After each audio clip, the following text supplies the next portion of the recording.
Hello ಮಕ್ಕಳೇ, ನಾನು ಪುಷ್ಪಾ ಮುರುಗೇಶ್ ಕುಳೇದ್. ವಲಯಗಳ ಮನಮೋಹಕ ಕ್ಷೇತ್ರಕ್ಕೆ ಸುಸ್ವಾಗತ. ನೀವು ಎಂದಾದರೂ ಚಕ್ರದ ಪರಿಪೂರ್ಣ ದುಂಡನೆಯ ಆಕಾರವನ್ನ ಅಥವಾ ನಾಣ್ಯದ ಬಾಹ್ಯ ರೇಖೆಯನ್ನ ಗಮನಿಸಿದ್ದೀರಾ?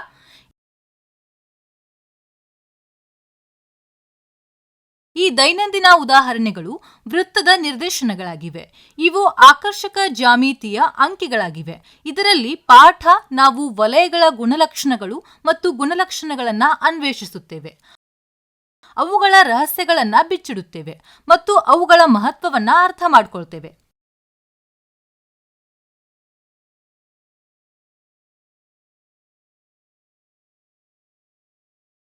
ಈ ಪಾಠದಲ್ಲಿ ನಾವು ವೃತ್ತದ ಕೇಂದ್ರ ಮತ್ತು ತ್ರಿಜ್ಯದ ಬಗ್ಗೆ ಕಲಿಯುತ್ತೇವೆ.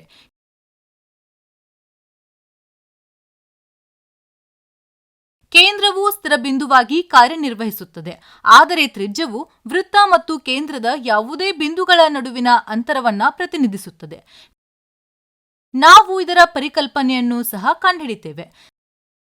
ಸ್ವರಮೇಳಗಳು ಇದು ವೃತ್ತದ ಗಡಿಯಲ್ಲಿ ಎರಡು ಬಿಂದುಗಳನ್ನು ಸಂಪರ್ಕಿಸುವ ರೇಖೆಯ ಭಾಗಗಳಾಗಿವೆ.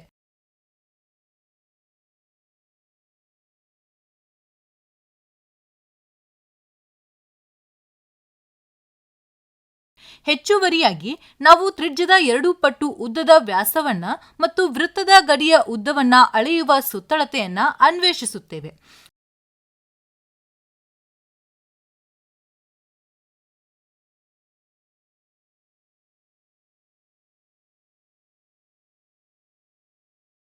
ಅನ್ವೇಷಿಸಲು ಸಿದ್ಧರಾಗಿ. ವಲಯಗಳ ಅದ್ಭುತಗಳು ಮತ್ತು ಅವುಗಳ ಪ್ರಾಯೋಗಿಕ ಅನ್ವಯಗಳು.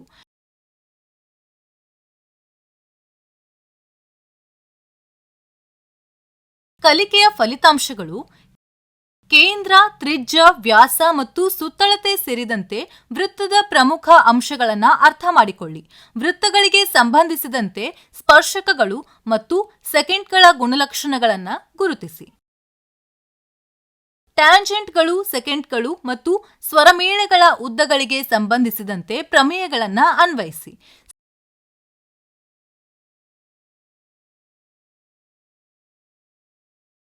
ಸ್ಪರ್ಶದ ತ್ರಿಜ್ಯ ಅಥವಾ ಉದ್ದವನ್ನ ಕಂಡುಹಿಡಿಯುವಂತಹ ವಲಯಗಳನ್ನು ಒಳಗೊಂಡಿರುವ ಜ್ಯಾಮಿತೀಯ ಸಮಸ್ಯೆಗಳನ್ನು ಪರಿಹರಿಸಿ. ಜಿಡಿಗೆ ಸೂಚನೆ: ವಿಷಯ, ಚಿತ್ರ ಮತ್ತು ಪಠ್ಯವನ್ನ ಕೆಂಪು ಬಣ್ಣದಲ್ಲಿ ತೋರಿಸಿ.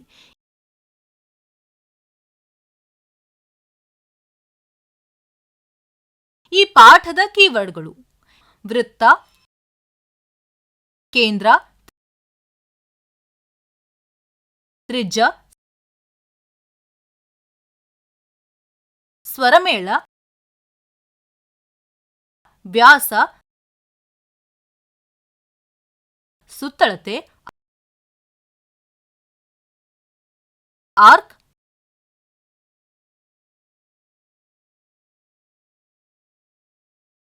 ವಲಯ.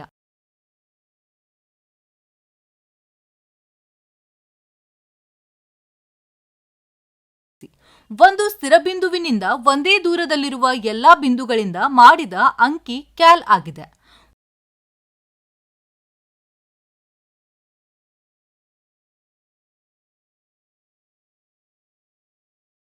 ಒಂದು ಕೇಂದ್ರ. ಸ್ಥಿರ ಬಿಂದುವನ್ನ ವೃತ್ತದ ಕೇಂದ್ರ ಎಂದು ಕರೆಯಲಾಗುತ್ತೆ.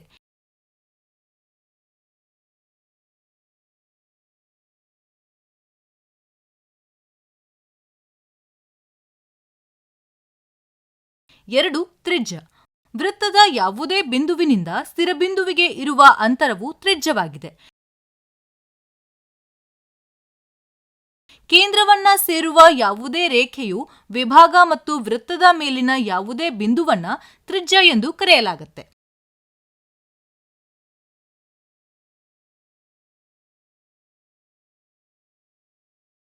ಮೂರು ಸ್ವರಮೇಳ. ವೃತ್ತದ ಗಡಿಯಲ್ಲಿ ಯಾವುದೇ ಎರಡು ಬಿಂದುಗಳನ್ನು ಸೇರಿಸುವ ಮೂಲಕ ಮಾಡಿದ ಯಾವುದೇ ರೇಖೆಯ ವಿಭಾಗವನ್ನ ಚಾರ್ಡ್ ಎಂದು ಕರೆಯಲಾಗುತ್ತೆ.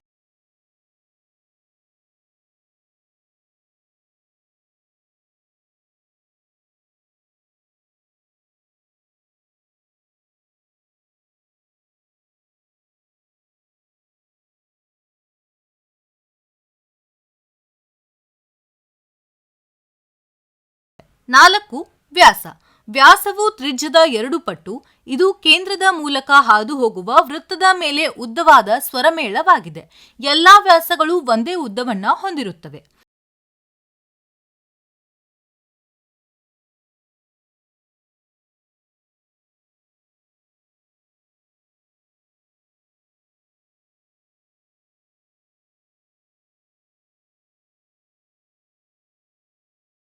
5. ಸುತ್ತಳತೆ. ವೃತ್ತದ ಗಡಿಯ ಉದ್ದವನ್ನ ವೃತ್ತದ ಸುತ್ತಳತೆ ಎಂದು ಕರೆಯಲಾಗುತ್ತೆ.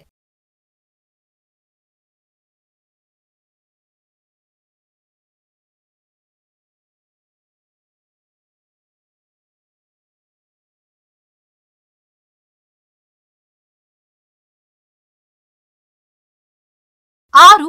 ಆರ್ಕ್. ವೃತ್ತದ ಸುತ್ತಳತೆಯ ಮೇಲೆ 2 ಬಿಂದುಗಳನ್ನ ಸೇರುವ ವೃತ್ತದ ಭಾಗವೇ ಆರ್ಕ್.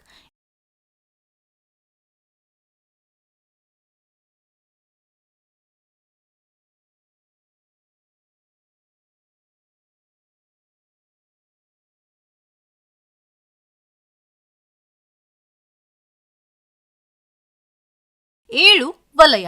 ವೃತ್ತದ ಒಂದು ಆರ್ಕ್ ಮತ್ತು 2 ತ್ರಿಜ್ಯಗಳು ಕೇಂದ್ರವನ್ನ ಆರ್ಕ್ನ ಅಂತ್ಯಬಿಂದುಗಳಿಗೆ ಸೇರಿಸುವ ಮೂಲಕ ಮಾಡಿದ ಪ್ರದೇಶವನ್ನ ಸೆಕ್ಟರ್ ಎಂದು ಕರೆಯಲಾಗುತ್ತೆ.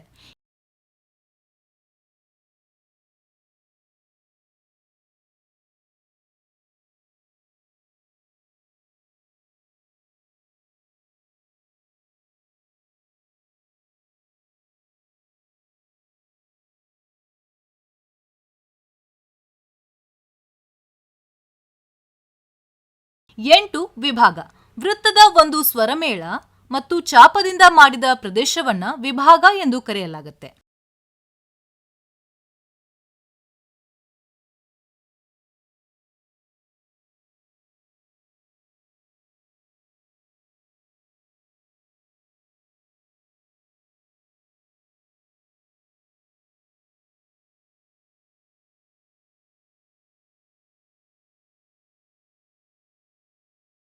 'ಸಮತಲದಲ್ಲಿ ವೃತ್ತ ಮತ್ತು ಸಾಲು.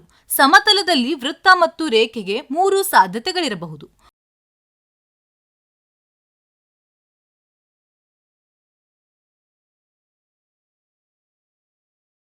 1. ಅವು ಛೇದಿಸಿರಬಹುದು.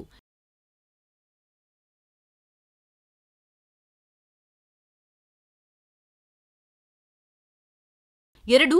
ಅವರು ಒಂದೇ ಸಾಮಾನ್ಯ ಬಿಂದುವನ್ನ ಹೊಂದಬಹುದು. ಈ ಸಂದರ್ಭದಲ್ಲಿ ರೇಖೆಯು ವೃತ್ತವನ್ನ ಮುಟ್ಟುತ್ತೆ.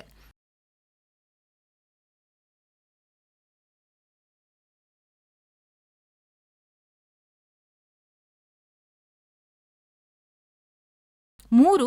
ಅವು 2 ಸಾಮಾನ್ಯ ಬಿಂದುಗಳನ್ನ ಹೊಂದಬಹುದು. ಈ ಸಂದರ್ಭದಲ್ಲಿ ರೇಖೆಯು ವೃತ್ತವನ್ನ ಕತ್ತರಿಸುತ್ತೆ.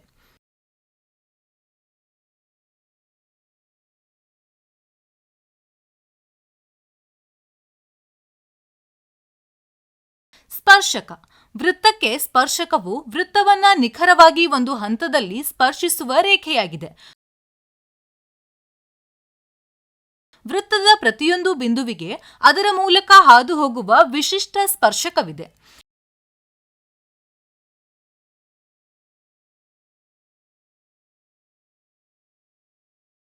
ಸೆಕೆಂಟ್. ವೃತ್ತಕ್ಕೆ ಸೆಕೆಂಟ್ ಎನ್ನುವುದು ವೃತ್ತದೊಂದಿಗೆ 2 ಬಿಂದುಗಳನ್ನ ಹೊಂದಿರುವ ರೇಖೆಯಾಗಿದೆ.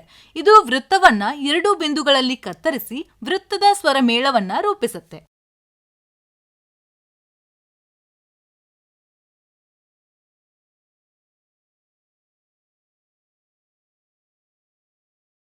ಸೆಕೆಂಟ್ನ ವಿಶೇಷ ಪ್ರಕರಣವಾಗಿ ಸ್ಪರ್ಶಕ.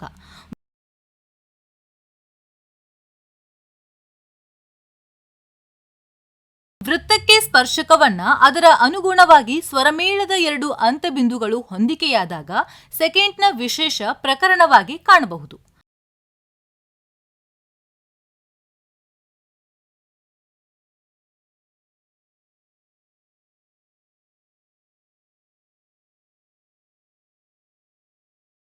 ಕೊಟ್ಟಿರುವ ಸೆಕೆಂಟ್ಗೆ ಹೆಚ್ಚೆಂದರೆ 2 ಸಮಾನಾಂತರ ಸ್ಪರ್ಶಕಗಳು. ವೃತ್ತದ ಪ್ರತಿಯೊಂದು ಸೆಕೆಂಟ್ಗೆ ನಿಖರವಾಗಿ 2 ಸ್ಪರ್ಶಕಗಳಿವೆ. ಅದು ಸಮಾನಾಂತರವಾಗಿರುತ್ತೆ ಮತ್ತು ವೃತ್ತವನ್ನ 2 ವಿಭಿನ್ನ ಬಿಂದುಗಳಲ್ಲಿ ಸ್ಪರ್ಶಿಸುತ್ತೆ.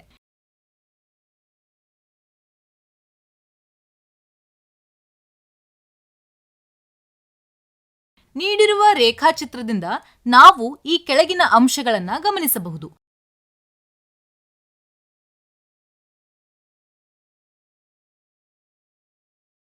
PQ ಎಂಬುದು ವೃತ್ತದ ಸೆಕೆಂಡ್ ಆಗಿದೆ.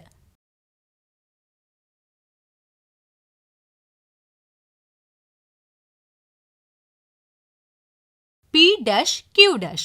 GDಗೆ ಸೂಚನೆ ವಿಷಯ, ಚಿತ್ರ ಮತ್ತು ಪಠ್ಯವನ್ನ ಕೆಂಪು ಬಣ್ಣದಲ್ಲಿ ತೋರಿಸಿ.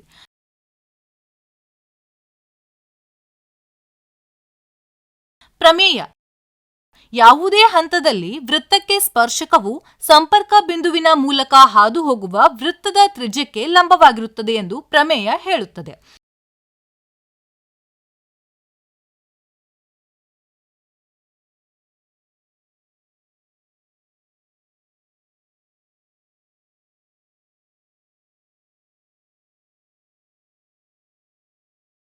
ಇಲ್ಲಿ O ಎಂಬುದು ಕೇಂದ್ರ ಮತ್ತು OP ಪರ್ಪೆಂಡಿಕ್ಯುಲರ್ XY.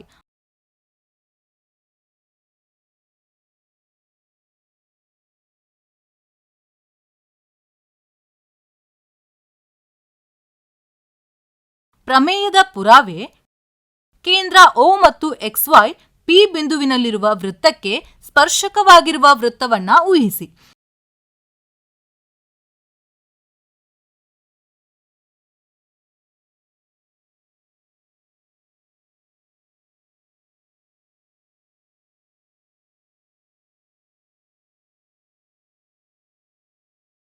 ಈಗ OP ಸ್ಪರ್ಶಕ XYಗೆ ಲಂಬವಾಗಿದೆ ಎಂದು ನಾವು ಸಾಬೀತುಪಡಿಸಬೇಕಾಗಿದೆ.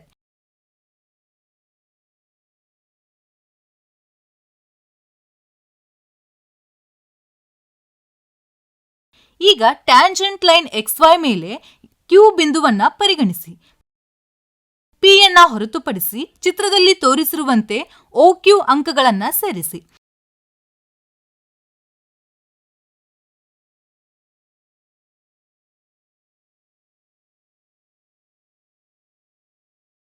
ಇಲ್ಲಿ ಪಾಯಿಂಟ್ Q ವೃತ್ತದ ಹೊರಗೆ ಇರಬೇಕು, ಏಕೆಂದರೆ Q ಬಿಂದುವು ವೃತ್ತದ ಒಳಗೆ ಇದ್ದರೆ XY ವೃತ್ತಕ್ಕೆ ಸ್ಪರ್ಶಕವಾಗುವುದಿಲ್ಲ.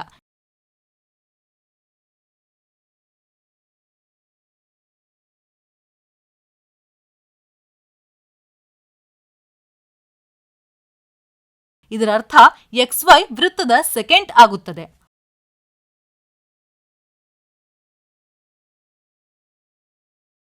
ಆದ್ದರಿಂದ OQ ವೃತ್ತ OPಯ ತ್ರಿಜ್ಯಕ್ಕಿಂತ ಹೆಚ್ಚಾಗಿರಬೇಕು ಎಂದು ಅರ್ಥ.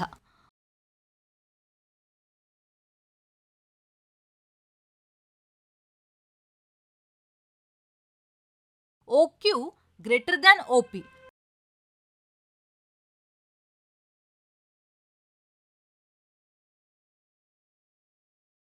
P ಯನ್ನ ಹೊರತುಪಡಿಸಿ XY ರೇಖೆಯ ಎಲ್ಲಾ ಬಿಂದುಗಳಿಗೆ ಈ ಸ್ಥಿತಿಯನ್ನ ಅನುಸರಿಸಲಾಗುತ್ತೆ.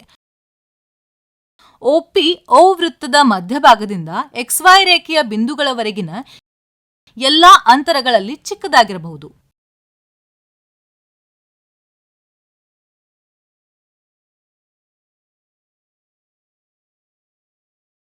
OP XYಗೆ ಲಂಬವಾಗಿರುತ್ತೆ.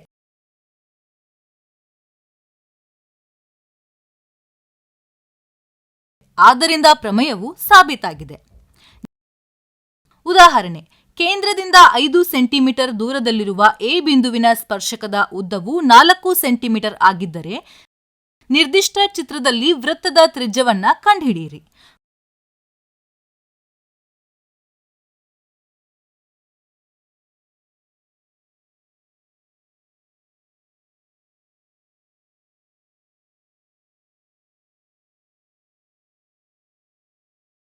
ಪರಿಹಾರ: ನಮಗೆ ತಿಳಿದಿರುವಂತೆ ತ್ರಿಜ್ಯವು ಸ್ಪರ್ಶಕ್ಕೆ ಲಂಬವಾಗಿರುತ್ತದೆ. ಆದ್ದರಿಂದ ತ್ರಿಭುಜ ABO ಒಂದು ಲಂಬಕೋನ ತ್ರಿಕೋನವಾಗಿದೆ.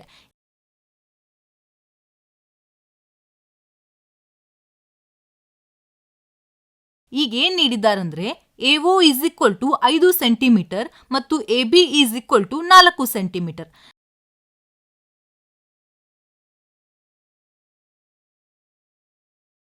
ನಾವಿಲ್ಲಿ ಪೈಥಾಗೋರಸ್ ಪ್ರಮೇಯವನ್ನ ಬಳಸಬಹುದು. OA² = OB² × AB². OB square is equal to OA square minus AB square.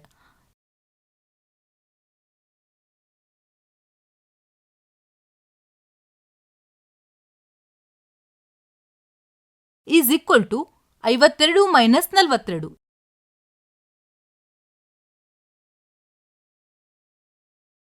Is equal to 25 minus 16.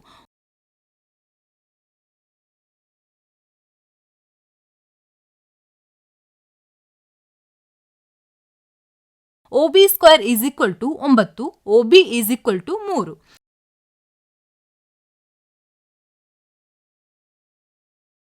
ಆದ್ದರಿಂದ ನಿರ್ದಿಷ್ಟ ವೃತ್ತದ ತ್ರಿಜ್ಯವು 3 ಸೆಂಟಿಮೀಟರ್ ಆಗಿದೆ.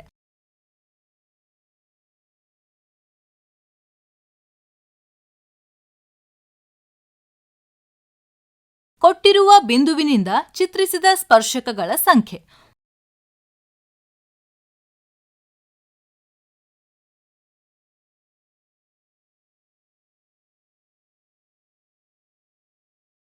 ಒಂದು ಬಿಂದುವು ವೃತ್ತದ ಆಂತರಿಕ ಪ್ರದೇಶದಲ್ಲಿದ್ದರೆ ಆ ಬಿಂದುವಿನ ಮೂಲಕ ಯಾವುದೇ ರೇಖೆಯು ಸೆಕೆಂಡ್ ಆಗಿರುತ್ತದೆ.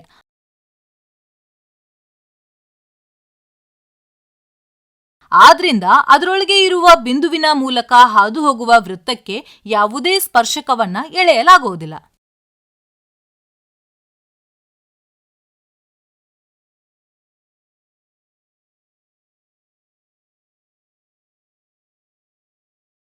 ಎರಡು, ಸ್ಪರ್ಶಕ ಬಿಂದುವು ವೃತ್ತದ ಮೇಲೆ ಇದ್ದಾಗ ಅದರ ಮೂಲಕ ಹಾದು ಹೋಗುವ ವೃತ್ತಕ್ಕೆ ನಿಖರವಾಗಿ ಒಂದು ಸ್ಪರ್ಶಕವಿರುತ್ತದೆ.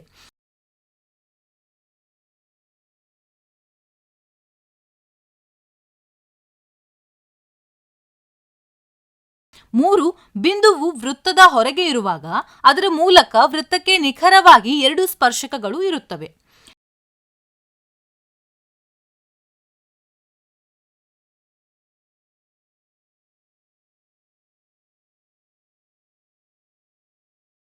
ಟ್ಯಾಂಜೆಂಟ್ನ ಉದ್ದ.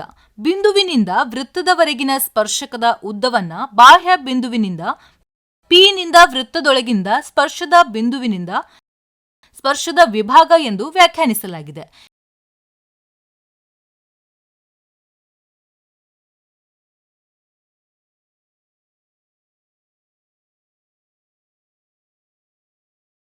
ಈ ಸಂದರ್ಭದಲ್ಲಿ PI ಎಂಬುದು ಸ್ಪರ್ಶದ ಉದ್ದವಾಗಿದೆ.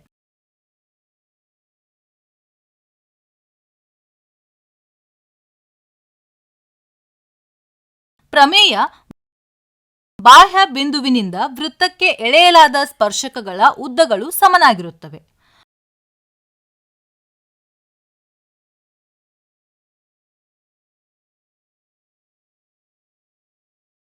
ಪುರಾವೆ O ಕೇಂದ್ರವಾಗಿರುವ ವೃತ್ತವನ್ನ ನಮಗೆ ಒದಗಿಸಲಾಗಿದೆ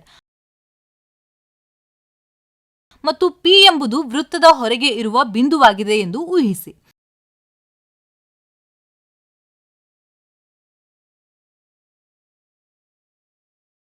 ಇಲ್ಲಿ ರೂಪುಗೊಂಡ 2 ಸ್ಪರ್ಶಕಗಳು ಚಿತ್ರದಲ್ಲಿ ತೋರಿಸಿರುವಂತೆ P ಬಿಂದುವಿನಿಂದ ವೃತ್ತದ ಮೇಲೆ PQ ಮತ್ತು PR ಆಗಿರುತ್ತವೆ.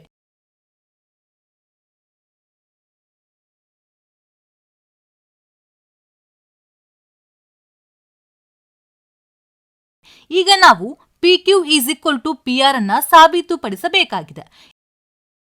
ಇದನ್ನ ಸಾಬೀತುಪಡಿಸಲು ನಾವು OP, OQ ಮತ್ತು QR ಗೆ ಸೇರಬೇಕು.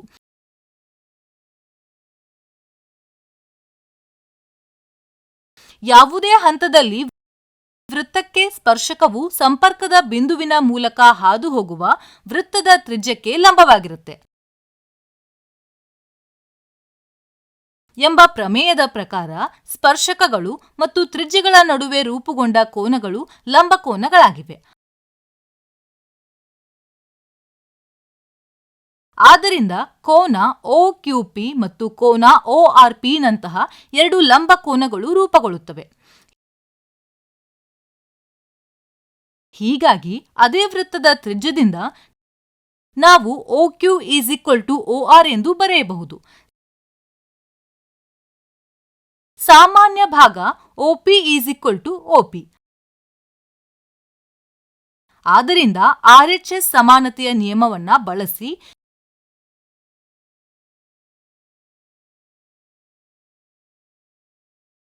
ತ್ರಿಭುಜ OQP ಈಸ್ ಈಕ್ವಲ್ ಟು ತ್ರಿಭುಜ ORP. ಹೀಗಾಗಿ ಇದು PQ is equal to PR ಅನ್ನ ನೀಡುತ್ತೆ. ಆದ್ದರಿಂದ ಪ್ರಮೇಯವು ಸಾಬೀತಾಗಿದೆ. ಉದಾಹರಣೆ: ಕೊಟ್ಟಿರುವ ವೃತ್ತದಲ್ಲಿ ABಯ ಉದ್ದವನ್ನ ಕಂಡುಹಿಡಿಯಿರಿ. ಇದು ಹೊರಗಿನ ವೃತ್ತದಲ್ಲಿನ ಸ್ವರಮೇಳ ಮತ್ತು ಒಳವೃತ್ತಕ್ಕೆ ಸ್ಪರ್ಶಕವಾಗಿದೆ.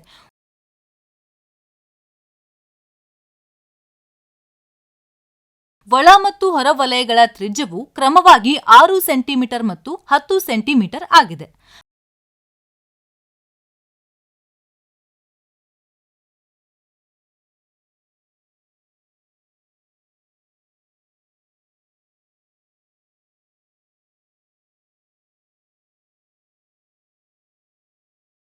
ಪರಿಹಾರವನ್ನ ನೋಡೋಣ.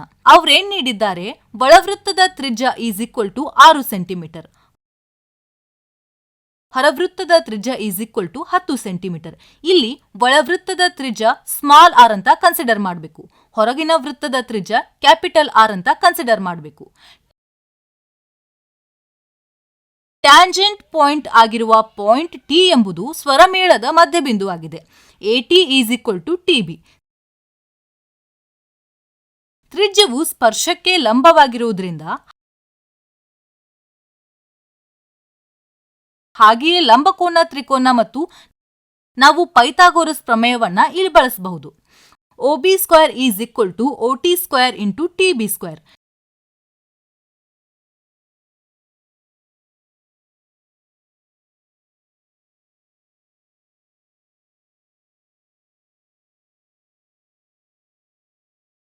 TB square is equal to OB square minus OT square.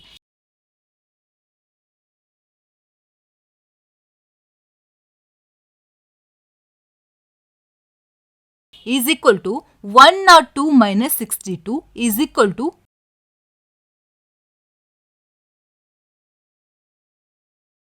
100 minus 36.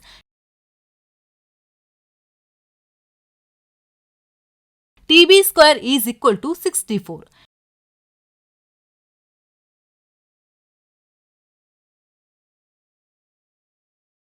TB is equal to 8 centimeter.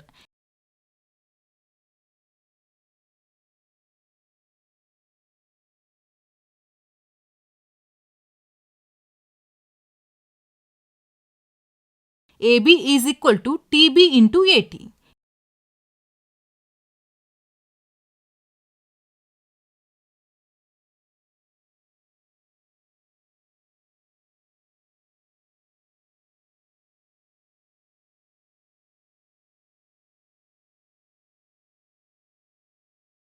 AB is equal to 8 into 8 of AT is equal to BT.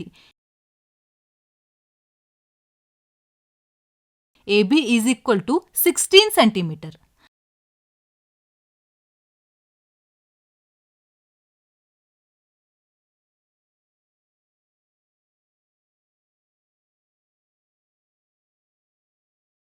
ಹಾಗಾಗಿ ನೀವೀಗ ನೆನಪಿಡಬೇಕಾದ ಅಂಶಗಳು ಏನಂದ್ರೆ, ವೃತ್ತ ಸ್ಥಿರ ಬಿಂದುವಿನಿಂದ ಸಮಾನ ದೂರದಲ್ಲಿರುವ ಬಿಂದುಗಳಿಂದ ರೂಪುಗೊಂಡ ಆಕೃತಿ.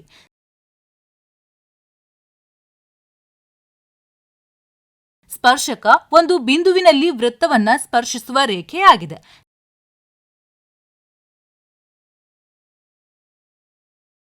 ಸೆಕೆಂಡ್, ವೃತ್ತವನ್ನ ಎರಡು ಬಿಂದುಗಳಲ್ಲಿ ಛೇದಿಸುವ ಒಂದು ರೇಖೆ ಒಂದು ಸ್ವರಮೇಳವನ್ನ ರೂಪಿಸುತ್ತದೆ.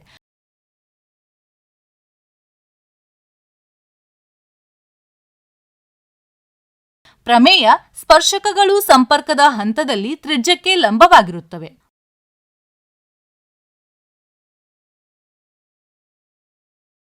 ಬಾಹ್ಯ ಬಿಂದುವಿನಿಂದ ವೃತ್ತಕ್ಕೆ ಸ್ಪರ್ಶಕಗಳ ಉದ್ದಗಳು ಸಮಾನವಾಗಿರುತ್ತವೆ.